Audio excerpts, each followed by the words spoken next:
రాజీవ్ ఆరోగ్యశ్రీ పేదవాడు ప్రాణాలు పోతుంటే కాపాడుకోలేని పరిస్థితి, ప్రతి పేదవాడు నిస్సహాయంగా తన తండ్రో తన తల్లో కళ్ళ ముందే చచ్చిపోతుంటే కార్పొరేట్ హాస్పిటళ్లకు బిల్లులు చెల్లించలేని పరిస్థితి.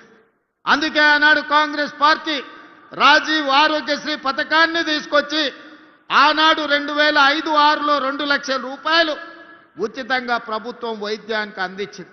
ఇవాళ పథకమే కదా 10 లక్షల రూపాయలు ఈరోజు రాజీవ్ ఆరోగ్యశ్రీ పథకం రూపంలో ఈరోజు పేదలకు మనం అందిస్తున్నాం కదా. అందుకే మిత్రులారా, ఇవాళ ఏ పథకమైనా తీసుకోండి, డబుల్ బెడ్రూమ్ ఇల్లు కావచ్చు, లేకపోతే సన్న బియ్యం కావచ్చు, లేకపోతే ఈనాడు పేదలకు అందిస్తున్న 200 యూనిట్ల ఉచిత కరెంటు కావచ్చు, రైతు రుణమాఫీ కావచ్చు, రైతు భరోసా కావచ్చు, ఆడబిడ్డలకు ఆర్టీసీలో ఉచిత బస్సు ప్రయాణం కావచ్చు. ఇవాళ ఇవన్నీ మన ప్రభుత్వం అమలు చేస్తున్న పథకాలే కదా. 2 సంవత్సరాలు పూర్తి చేసుకునే సందర్భంగా మున్సిపల్ ఎన్నికలు వచ్చినాయి.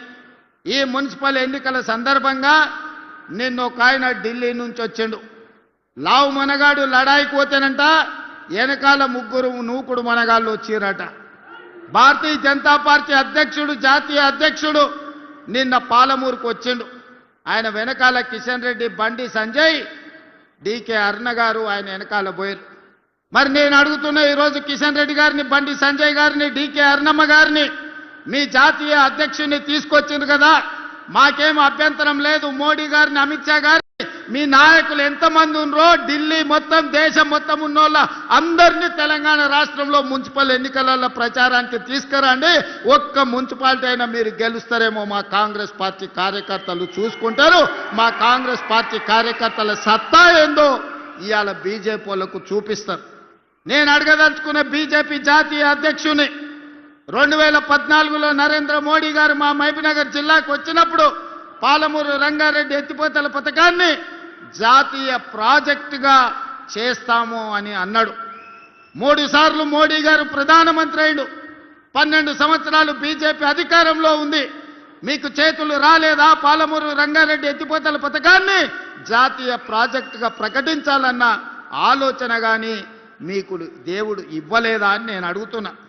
ఇవాళ కాళేశ్వరం ఇవ్వలేదు, జాతీయ ప్రాజెక్ట్ ఇవ్వలేదు, మెట్రో రైలు ఇవ్వలేదు, మూసీకి నిధులు ఇవ్వలేదు, రీజనల్ రింగ్ రోడ్డు పూర్తి చేస్తామని చెప్పలేదు. మరి ఏమి ఇవ్వడానికి మీ జాతీయ అధ్యక్షుడిని తీసుకొచ్చిరని నేను అడుగుతున్నా. ఎన్నికల సందర్భంగా మా పొన్నం ప్రభాకర్ గారు చెప్పిండ్రు, బీజేపీ ఏమిచ్చిందా అంటే గాడిద గుడ్డిచ్చిందని పార్లమెంట్ ఎన్నికల్లో చెప్పిండ్రు.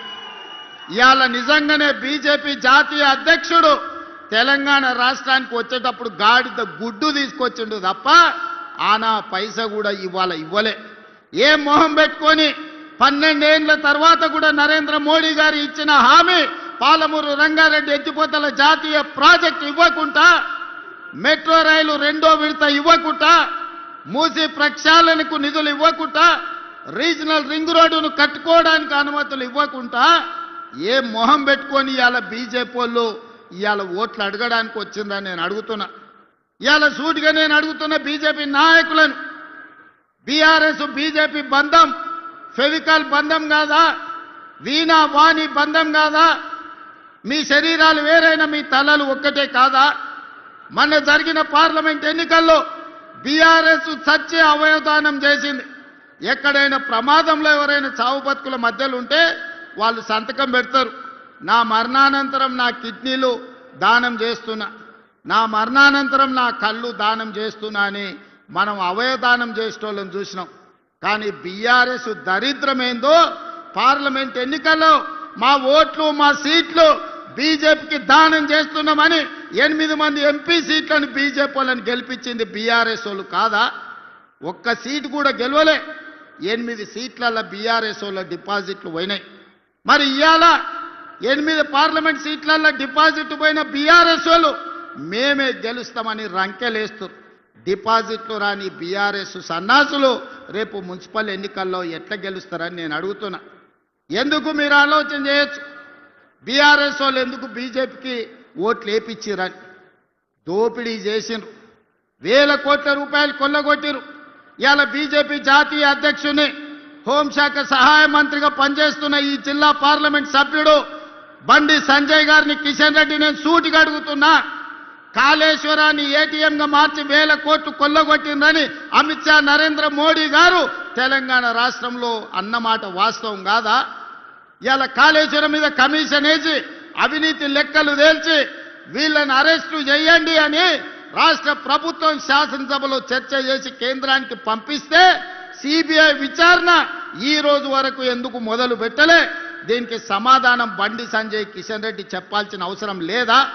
1000 కోట్లు కొల్లగొట్టిన కాళేశ్వరం, 1,00,000 కోట్లు పెట్టి కట్టిన కాళేశ్వరం 3 ఏళ్లలోనే కూలేశ్వరమై కూలిపోతే ఇవాళ సిబిఐ విచారణ కోసం కేంద్ర ప్రభుత్వానికి శాసనసభ సాక్షిగా నిండు సభలో తీర్మానం చేసి సిబిఐ కేసులు పెట్టి కేసీఆర్ను హరీష్ను బొక్కలో తొయ్యండి అని అసెంబ్లీ సాక్షిగా తీర్మానం చేస్తే 6 నెలలైంది, అతి లేదు గతి లేదు, సిబిఐ విచారణ లేదు. మరి దేశ ప్రధానమంత్రి అమిత్ షా గారు కాళేశ్వరాన్ని ఏటీఎంగా మార్చుకొని 1000 కోట్లు కేసీఆర్ కొల్లగొట్టిందని చెప్పినప్పుడు విచారణ చేసి బొక్కలేమని మీకే కదా మేము అధికారం ఇచ్చింది. మీరు ఎందుకు వాళ్ళ మీద కేసు పెట్టలేదు? దీని వెనకాల ఉన్న మర్మమేంది, మాయేంది అని చెప్పి నేను ఇవాళ బీజేపీ వాళ్ళని అడుగుతున్నా.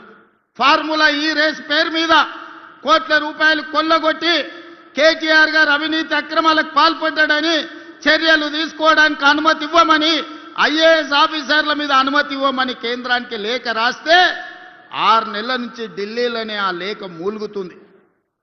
ఒక పక్కన కాళేశ్వరంలో కేసీఆర్ హరీష్ను, ఫార్ములా ఈ రేసు కార్ల కుంభకోణంలో కార్ పార్టీ కేటీఆర్ను కాపాడుతున్నది బీజేపీ వాళ్ళు కాదా? ఇవాళ బీజేపీ బీఆర్ఎస్ బంధం రేపు మున్సిపల్ ఎన్నికలలో కూడా ఉంటుంది. ప్రత్యక్షంగా పరోక్షంగా కరీంనగర్ మున్సిపల్ కార్పొరేషన్లో బీఆర్ఎస్ బీజేపీ ఒకరికొకరు సహకరించుకొని కాంగ్రెస్ పార్టీని దెబ్బతీయాలని గూడుపుటాన్ని చేస్తున్న మాట వాస్తవం కాదా? ఇలా నిజంగానే చిత్తశుద్ధి ఉంటే ఎన్నికల ఓట్ల లోపల కాళేశ్వరం కుంభకోణం మీద హరీష్ను కేసీఆర్ను సిబిఐలో అరెస్టు చేయాలి. ఫార్ములా ఈ రేసులో కేటీఆర్ను అరెస్టు చేసిన తర్వాతనే బీజేపీలు తెలంగాణ రాష్ట్రంలో ఓట్లు అడగాలి. మీ కుమ్ముక్కు రాజకీయాలు, మీ ఫెవికల్ బంధం రాజకీయాలు తెలంగాణ సమాజం గమనిస్తలేదని మీరు అనుకుంటే మీ అమాయకత్వమే అవుతుంది తప్ప ఇంకొకటి కాదు. అందుకే ఇవాళ సూటిగా అడుగుతున్న బీజేపీ నాయకులను, మీ జాతీయ అధ్యక్షుడు వస్తే అనా పైసా దేడు గాడిద గుడ్డు తీసుకొస్తాడు. ఈ రోజు అవినీతికి పాల్పడ్డ బీఆర్ఎస్ వాళ్ళని మీరు కాపాడుకుంటూ మీరు ప్రొటెక్షన్ మనీ తీసుకుంటున్నారు వాళ్ళ దగ్గర.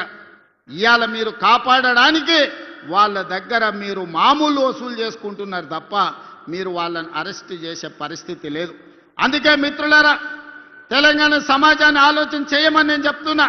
ఇవాళ బీజేపీ బీఆర్ఎస్ వాళ్ళు చీకటి ఒప్పందంలో భాగంగా కాంగ్రెస్ పార్టీని దెబ్బతీయాలని చూస్తున్నారు. 2 ఏళ్లలో మీరేం చేసిండ్రని మమ్మల్ని అడుగుతారు. నేను అడగదలుచుకున్న 10 ఏళ్ళు కేసీఆర్ ఏం చేసిండో, 12 ఏళ్ళు నరేంద్ర మోడీ ఏం చేసిండో లెక్క చెప్పండి.